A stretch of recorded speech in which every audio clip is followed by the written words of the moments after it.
here we have the Passage du Sud, and this is Vermentino from the Pays d'Oc in France. So, start with the grape, Vermentino. Vermentino, yeah. Sounds a bit Italian, doesn't it? Yes? Yes, it is an Italian grape. But it's probably, I guess, I'm going to say probably more widely known in France and more widely seen. I think the Italians grow less of it nowadays than in the south of France. Don't quote me on that, but it's probably fairly close. Vermentino gets a lot of a run out in the Provence region of France. So Provence Rosé.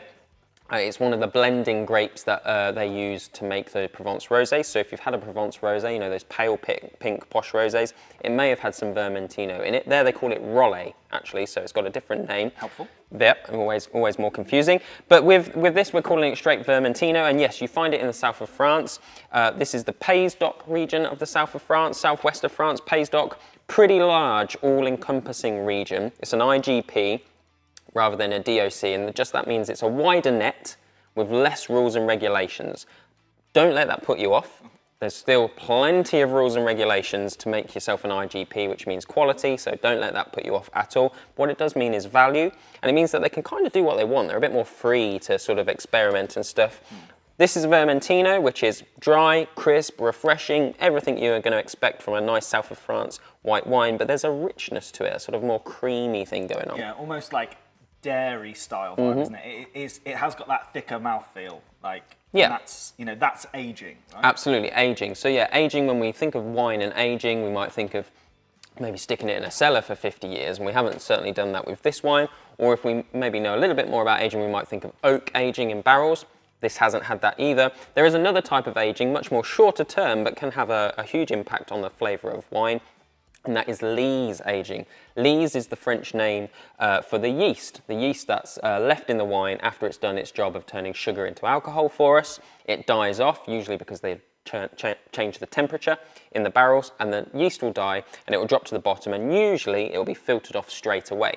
However, if you want to do a bit of lees aging, and this has been done for 4 months, they'll leave it in there, stirring it up every couple of weeks so that it's back all in the wine, and then it'll fall back down again.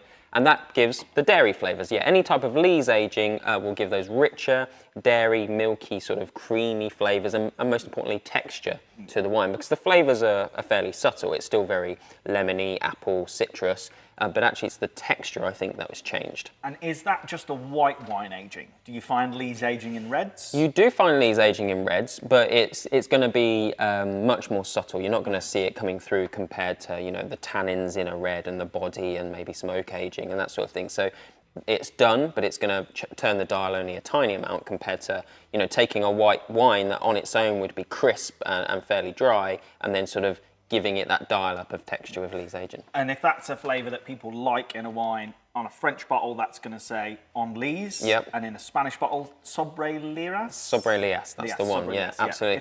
They will often put it on the bottle. They will often put it on the bottle, not always, but they will often. And if you do like those richer flavours, then, you know, it's worth exploring oak-aged whites as well. I mean, we sometimes think of oak-aged whites as being, you know, a big smack of timber in the mouth, but good quality vineyards will, you know, use oak aging subtly to add that creamy, richer texture. I quite like this kind of creamy dairiness. I like this aging more than I do kind of the woody oak vibe. So yeah, this is something I would look out for. Obviously, you mentioned there's obviously that dairy kind of bit more going on.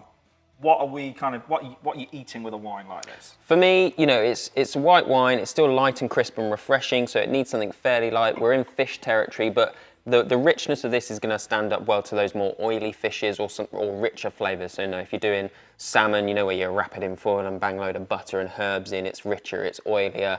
You know, this has got the acidity that's going to cut through the fat of that and make that really tasty, but it's rich enough and powerful enough to stand up to those flavours as well. Nice. And again, you know, this is probably, you know, it's only 12.5, so it's not a big stonker of a wine. You could probably enjoy this in the sunshine with a bit of friends. Absolutely, yeah. Bit of friends, bit of nibbles in the sun. Still a patio wine for sure. Very good. Right, I'll get it on ice and see you in the garden.